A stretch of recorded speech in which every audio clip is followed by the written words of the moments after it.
My boyfriend leaned back on the couch, smirked, and said in the most casual tone imaginable, "You're sweet, but you kind of look like the guy women date just to pass time." He laughed like it was nothing, like it was clever, like it wasn't about me at all. I didn't argue. I didn't cry. I didn't even react. I smiled, nodded, and slowly started pulling away. 2 days later, he burst into my apartment sobbing, mascara smeared down his face, hands shaking so badly he could barely hold his phone. Someone had sent him a video, a short, shaky clip filmed in a bar, a video that made his knees buckle the moment he pressed play. I watched him unravel in my living room and felt nothing. My name is Connor, I'm 29 years old, and 3 weeks ago, I learned something most people don't understand until much later in life. Sometimes the strongest response isn't confrontation. It isn't revenge. It isn't even closure. Sometimes the best thing you can do is step back and let the truth catch up on its own. My boyfriend Ashley and I had been together for about 18 months. From the outside, we looked fine, happy even.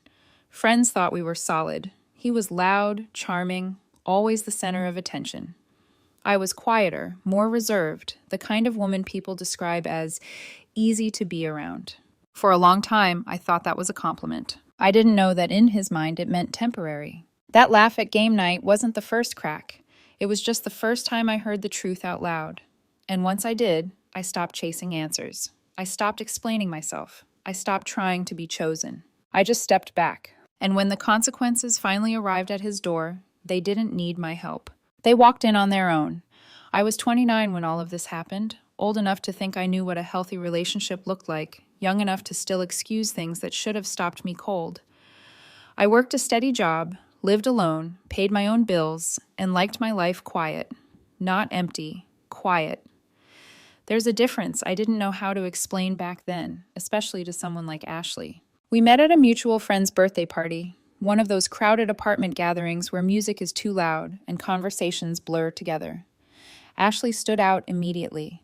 He was magnetic, confident, the kind of man who made people feel like the room revolved around him without trying. When he laughed, people leaned in. When he spoke, people listened. When he looked at me and asked for my number, I felt chosen. We started dating within a week. Texts turned into late-night calls. Calls turned into dinners that stretched for hours. He was fun, spontaneous, full of energy. I was calmer, more observant, content with simple routines. At first, it felt like balance. He brought excitement. I brought stability. That's what people always say, right? The first year was easy. Normal relationship things. Movie nights, weekend trips, lazy mornings tangled in sheets. He'd tease me for being too nice, for not being confrontational enough, but it always sounded playful. I laughed along. I didn't want to be the sensitive girlfriend who took everything seriously. Around month 14, the comments shifted. "You need to toughen up," he'd say, half smiling. "You're too polite for your own good. You'd be unstoppable if you were more assertive." Then came the comparisons. He'd mention his ex, Brandon, casually at first. How Brandon was more dominant, more ambitious, knew how to take charge. I told myself it didn't matter. Everyone has a past. But each comparison chipped away at something inside me, something I couldn't quite name yet. I noticed how Ashley spoke about relationships in general, like they were stepping stones, phases, learning experiences. I noticed how often he needed validation from other people, how uncomfortable he became when attention drifted away from him. I noticed how rarely he asked how I felt beyond surface-level concern. His friends were polite to me, but distant. His friend Madison was friendly enough, Taylor less so. There was always this subtle sense that I didn't quite fit the image they had of Ashley's life, like I was temporary. Still, I stayed, because nothing was overtly wrong, because he said he loved me, because leaving without a dramatic reason felt unjustified. I didn't realize I'd already been shrinking myself to make room for someone who never planned to fully keep me. Not until game night. Not until I heard myself reduced to a joke. Not until I realized I wasn't a partner in his story. I was just passing time. The night everything cracked open didn't feel dramatic while it was happening. That's the part that still unsettles me. There was no argument, no raised voices, just cards on a coffee table, half-empty glasses, and laughter spilling too easily into the room. It was a game night at Madison's apartment. 8 of us crowded into her living room, shoes kicked off by the door, music playing low in the background. Ashley was in his element, telling stories, teasing people, drawing attention without effort. I was comfortable enough, sitting beside him, smiling, participating when I felt like it. Nothing felt wrong yet. At some point, I stepped into the kitchen to grab another drink. I wasn't hiding. I wasn't listening in. I was just reaching into the fridge when I heard Ashley laugh from the living room. Not his normal laugh. This one was sharper, amused in a way that carried an edge. "Connor's sweet," he was saying, "but you know, she's kind of the girl people date just to pass time." I froze. He kept going, talking to Madison and Taylor like I wasn't a real person with ears and a heartbeat, like I was a concept. "She's nice, stable, but not exciting," he continued. "Not the one you end up with, more like a placeholder." They laughed. Not awkwardly, not defensively. Real laughter. The kind that lands because everyone recognizes the truth in it. Taylor even said, "That's so mean," but she was still giggling when she said it. Ashley shrugged. "I mean, I love her, but sometimes I look at her and think, what am I doing? She's not ambitious. She's just there." I stood there holding my drink, my hand tightening around the bottle so hard my knuckles ached. My chest felt hollow, like the air had been pulled straight out of it. I didn't cry. I didn't move. I just listened. Then, after a few seconds that felt much longer than they were, I walked back into the living room like I hadn't heard a thing, sat down, played another round of cards, laughed at the right moments, even leaned into Ashley when he joked. Inside, something had shifted, quietly, permanently. Later that night, when we got back to his place, he was in a great mood, talking about how fun the night had been, how everyone loved being together. I nodded, smiled, kept my voice even. "You okay?" he asked, finally noticing my silence. "Yeah," I said, "just tired." He studied me for a second, then shrugged. "You're always quiet." That sentence stayed with me long after I left around 1 a.m. I drove home in silence, lay in bed staring at the ceiling, the words replaying over and over. Placeholder. The girl people date only to pass time. By Sunday morning, when he texted me about brunch, something in me had already started pulling away. Not dramatically, not angrily, just enough to create space. And in that space, I began to see the truth clearly. He hadn't misspoken. He hadn't joked too far. He'd simply said out loud what he'd been thinking for months. And once you hear something like that, you don't unhear it. The moment didn't explode. It sank in slowly, like cold water seeping into my bones. When I left his place that night, I didn't slam the door or speed away dramatically. I drove home carefully, mechanically, my hands steady on the steering wheel while my mind unraveled. I lay in bed for hours staring at the ceiling, replaying every word I'd heard in Madison's living room. Not just the sentence itself, but the ease with which Ashley had said it. The confidence, the comfort, that was what hurt the most. He hadn't been venting. He'd been stating a belief. Sunday morning, my phone buzzed around 11. "Brunch? Miss you." I stared at the screen longer than I needed to. Normally, I would have replied instantly, maybe added a heart emoji, suggested a place. Instead, I waited 2 hours before typing back. "Can't today. Got some stuff to take care of." He replied quickly. "Tomorrow?" "I'll let you know," I said. I didn't. Monday passed quietly. I went to work, answered emails, finished tasks, all while feeling like I was watching myself from a distance. Tuesday came and went. That evening, he called. I watched the phone light up and let it ring until it stopped. A few minutes later, a text. "Are you mad at me? What's going on?" "Not mad," I replied. "Just busy." Which was true. I was busy thinking, busy reassessing, busy realizing I'd spent 18 months investing in someone who saw me as temporary. Wednesday morning, he called again. This time I answered. "Connor, seriously, what is going on?" he asked. "You've been distant since Saturday. Did I do something?" I considered telling him, confronting him with what I'd heard, but I already knew how that conversation would go. He'd deny it, minimize it, say I was being sensitive, accuse me of eavesdropping. The words wouldn't change how he saw me. "I've just been thinking," I said carefully. "Thinking about what?" "About us, about what we want, about whether we're on the same page." There was a pause. "Where is this coming from?" "It's been on my mind." His voice sharpened. "Connor, you're scaring me. Are you breaking up with me?" "I don't know yet," I said honestly. "I need some space." "Space?" he snapped. "We've barely talked for 4 days. How much space do you need?" "I'll let you know." I hung up before he could argue. My phone buzzed immediately. "This is ridiculous. We need to talk face to face." I didn't respond. That afternoon, my phone rang again. This time, it wasn't Ashley. It was Madison. Hey, she said, her voice tense. Can I call you? It's important. Something in my stomach dropped. Yeah, go ahead. She called instantly. Connor, I need to tell you something, and I don't know how you're going to take it. Okay. Last Saturday, after you left, Ashley kept talking about you, and it wasn't good. I closed my eyes. I know, I said. I heard. There was silence on the line. You heard? She whispered. The placeholder comment. All of it.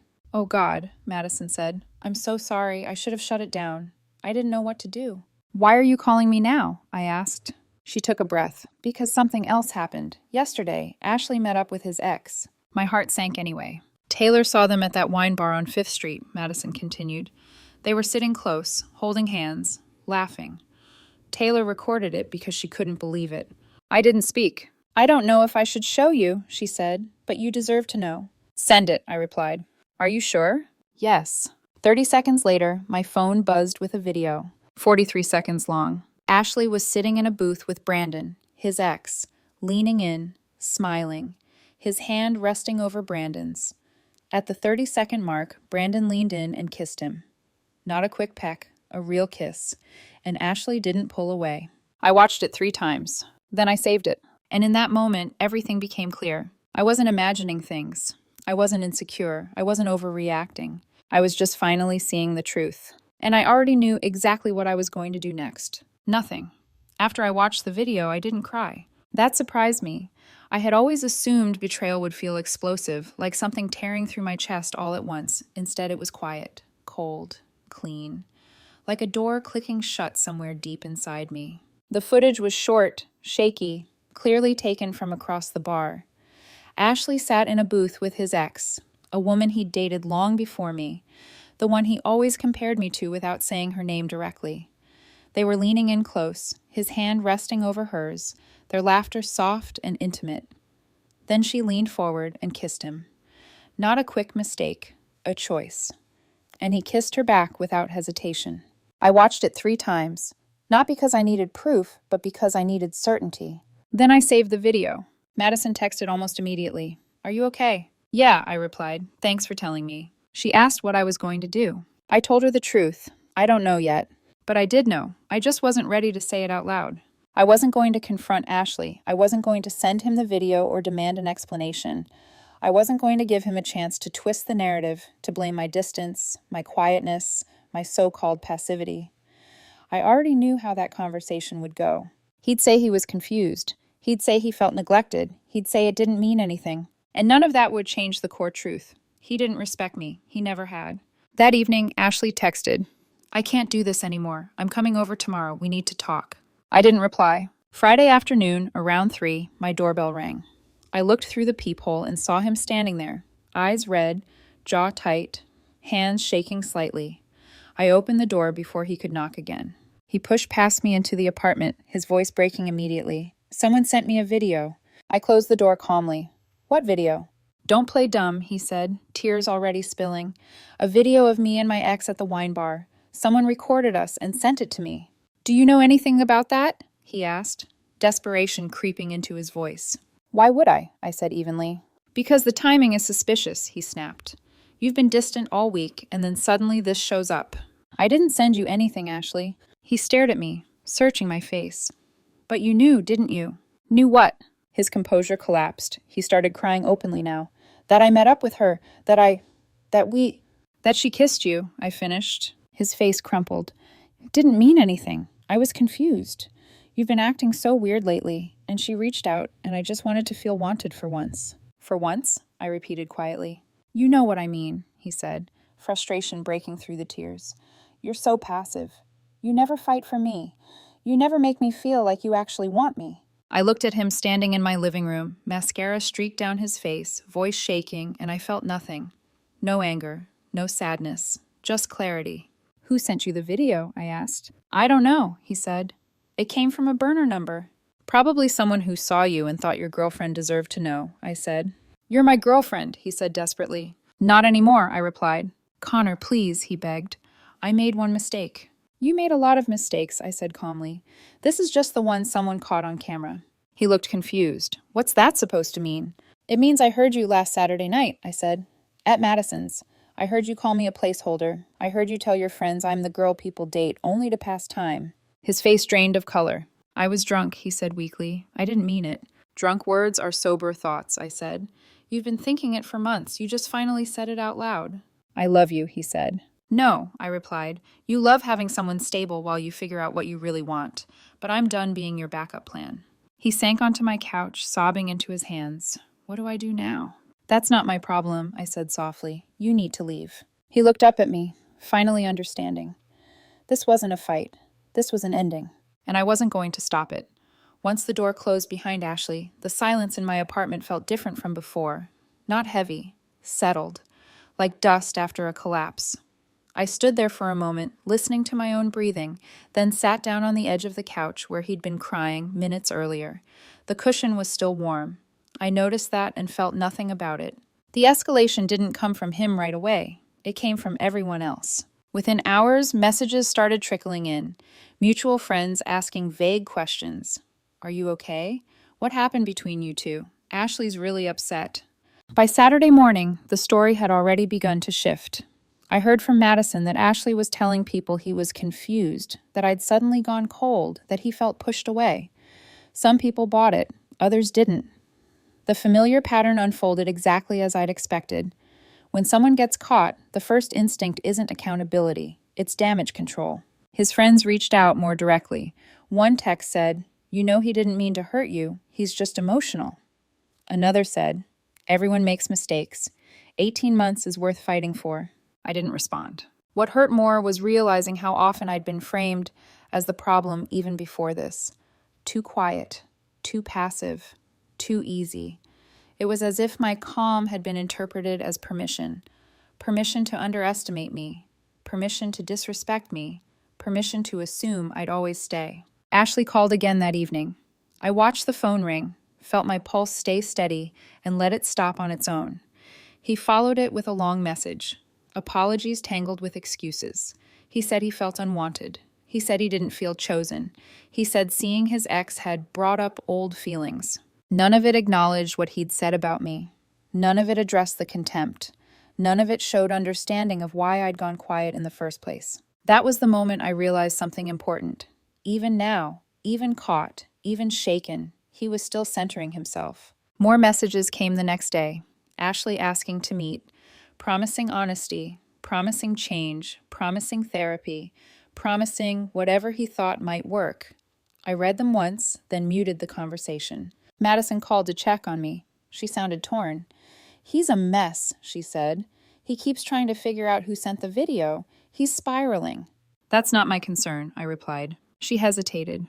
"Taylor feels awful. She said laughing that night was the worst mistake she's made in a long time." I believe that. Guilt has a way of sharpening clarity. As the noise grew louder around me, something inside me grew quieter, stronger.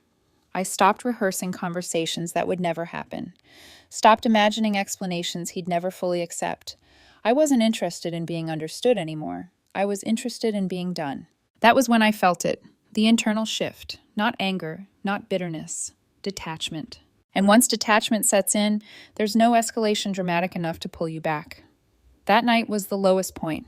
Not because I missed him, but because I finally had to sit with the truth of how small I'd made myself to keep the relationship alive. When the messages stopped buzzing and the apartment went quiet, I lay on my bed staring at the ceiling, replaying the last 18 months with ruthless clarity.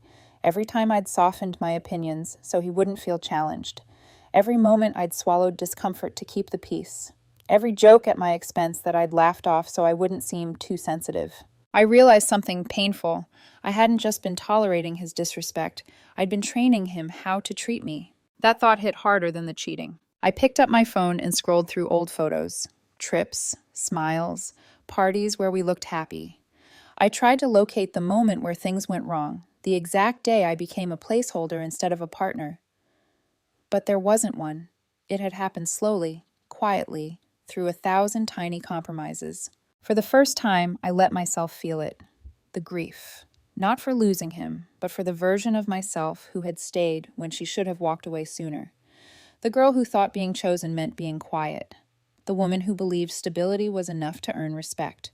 I cried then, not loudly, Not dramatically, just tears slipping down the sides of my face as I lay there, heart heavy, chest tight, finally allowing the sadness I'd been outrunning all week to catch me. I wondered if I'd misjudged everything, if maybe I really was too passive, too boring, too easy to replace. The doubt crept in, insidious and familiar, whispering that maybe this was my fault, that if I'd been louder, sharper, more demanding, he wouldn't have strayed. That was the darkest part, the moment where betrayal almost convinced me to betray myself. I got up, went into the bathroom, and looked at my reflection, mascara smudged, eyes red, face tired but steady. I didn't see weakness. I saw someone who had loved honestly and been punished for it. And standing there, something settled. I didn't need to be louder. I didn't need to compete. I didn't need to prove anything. The relationship hadn't failed because I was inadequate. It failed because I was with someone who confused kindness for expendability. That realization didn't erase the pain, but it gave it shape, direction, meaning. By the time I went back to bed, the tears had stopped. The ache was still there, but underneath it was something new, resolve, a quiet certainty that this was the bottom, and that everything from here would be built on truth, not tolerance. I fell asleep knowing one thing for sure. I would never beg to be someone's destination again. The shift didn't happen all at once. It arrived quietly, the morning after the worst night, when I woke up without that familiar urge to check my phone and brace myself for disappointment. There were no new messages from Ashley, no apologies, no panic, and for the first time since game night, my chest felt steady. I made coffee and stood by the window, watching the city move without me. People walking dogs, cars pulling out of parking spots, life continuing, indifferent to my heartbreak. That's when I realized something had changed. I wasn't waiting anymore. Not for him to explain, not for him to understand, not for him to choose me. I already had. My phone buzzed mid-morning. Madison again. Her voice was cautious this time. "Connor, I need to tell you something." "Okay," I said, already calm. "Taylor was the one who sent Ashley the video," she admitted. "Not you, not me. She felt guilty for laughing that night. She said she couldn't live with herself if you stayed with someone who talked about you like that." I closed my eyes briefly, absorbing it. "Tell her thank you," I said. Madison sounded relieved. "You're taking this really well." "I'm not," I corrected gently. "I'm just done." That afternoon, I went for a long walk. No headphones, no distractions, just me and my thoughts, finally in sync. I replayed the moment I heard the placeholder comment, not with pain this time, but with clarity. That laugh had been a warning. The cheating was confirmation, and my silence afterward had been my power returning to me, one piece at a time. Ashley texted again that evening from an unknown number. He said he was sorry. He said he didn't deserve me. He said he finally understood what he'd lost. I didn't reply. Forgiveness didn't mean reopening the door. Understanding didn't require engagement. Closure didn't need a conversation. The turning point wasn't confronting him. It wasn't the video. It wasn't even the breakup. It was the moment I stopped asking myself why I wasn't enough and started asking why I'd accepted less. I blocked the number and set my phone down, feeling something solid take root inside me. Not bitterness, boundaries, the kind that don't need defending. That night, for the first time in weeks, I slept deeply. No replayed conversations, no imagined comebacks, just rest. And when I woke up, I knew the story had shifted. The truth had caught up, and I was already walking forward. The fallout didn't explode the way people imagine breakups do. There were no screaming matches, no public scenes, no dramatic confrontations. Instead, it unraveled slowly, quietly, in the spaces between conversations, in the way people stopped defending him once the full picture became impossible to ignore. By the following week, the story had reached everyone. At first, Ashley tried to control the narrative. He told people I'd suddenly gone cold, that I'd been distant and confusing, that he felt abandoned and acted out of desperation. It worked on a few people, briefly. But then the details started leaking. The video, the timing, the comments at game night. The pattern became impossible to deny. Madison told me his friends were growing uncomfortable. "He keeps asking who sent the video," she said. "He's obsessed with it. Like if he can find the villain, everything else won't matter." But it mattered. People remembered his jokes, his comparisons, the way he spoke about relationships like they were temporary arrangements. Once you notice that kind of contempt, you can't unsee it. One by one, the excuses stopped working. His ex didn't stay long either. I heard through the same circle that after the secrecy and adrenaline wore off, there was nothing real holding them together. No trust, no direction. Just two people chasing validation and finding emptiness instead. It ended within a week. Ashley spiraled after that. He called mutual friends late at night, sent long messages asking what he'd done wrong, asked if they thought I'd ever forgive him. Some people tried to comfort him. Others quietly stepped back. Not out of cruelty, but clarity. Supporting someone doesn't mean shielding them from consequences. He reached out to me twice more. Once through Madison. Once from a number I didn't recognize. Both times, the message was the same. Apologies, regret, promises of change. He said he finally understood my value now that I was gone. I didn't respond, because the truth is his realization wasn't my responsibility. It never was. I ran into Taylor at a coffee shop one afternoon. She looked nervous when she saw me, but she didn't avoid me. She walked right up and apologized. Not defensively, not with excuses, just honestly. I should have shut it down that night, she said. Laughing was wrong. I felt sick about it. Then, when I saw them at the bar, I knew I couldn't stay silent. It didn't cause drama, I told her. It just revealed the truth. She smiled faintly. You're stronger than he ever gave you credit for. That stuck with me. By the end of the month, the noise had faded. Ashley stopped calling. People stopped asking. Life began to settle into a new shape, one that felt lighter, even if it was still unfamiliar. I didn't win anything. I didn't punish him. I didn't prove a point. I just left. And sometimes that's the most powerful outcome of all. 3 weeks have passed since everything ended, and the strangest part is how quiet my life feels now. Not empty, not lonely. Quiet in the way a room feels after a constant hum finally shuts off, and you realize how tense you were living inside the noise. Ashley tried a few more times to reach me during the first week. Long messages, late-night calls, apologies layered over explanations, explanations layered over guilt. I didn't answer any of them. Eventually, they stopped. Not because he found peace, but because he ran out of places to send his regret. I heard things through mutual friends without asking, that he and his ex tried to make it work and fell apart almost immediately, that once the secrecy and excitement wore off, there was nothing solid underneath, that he started telling people I was controlling, paranoid, difficult, predictable. People who know me knew better. People who didn't matter. I ran into Taylor again briefly, and she smiled at me like someone who had finally exhaled. You handled this with a lot of class, she said. I didn't feel classy. I felt clear, and clarity changes how everything looks. I've been doing well. Better than well, actually. I started working out again, not to prove anything, but because it feels good to inhabit my body fully. I reconnected with friends I'd slowly drifted from while trying to keep a relationship alive that was quietly draining me. I picked up hobbies I'd abandoned because they didn't fit neatly into Ashley's version of an exciting life. I'm not dating right now, not because I'm afraid, but because I'm finally comfortable not being chosen. I don't need to audition for anyone's future. I don't need to compete with ghosts from someone else's past. I don't need to be louder, sharper, or harder to keep someone interested. I got one last message from Ashley, sent from a friend's phone. He said he was sorry, that he was selfish, that I deserved better. I read it twice. Then I deleted it without responding. Because here's the truth. I don't need his apology. I don't need his regret. I don't need his realization now that I'm gone. I know my worth, and it doesn't rise or fall based on whether someone else can see it. He once laughed and said I was a placeholder, the girl people date to pass time. Maybe that's true for some people. But those aren't the people I want anyway. I want someone who sees me as the destination, not the detour. Someone who doesn't need to lose me to understand my value. The video that exposed his cheating didn't just end our relationship, it revealed what it had always been.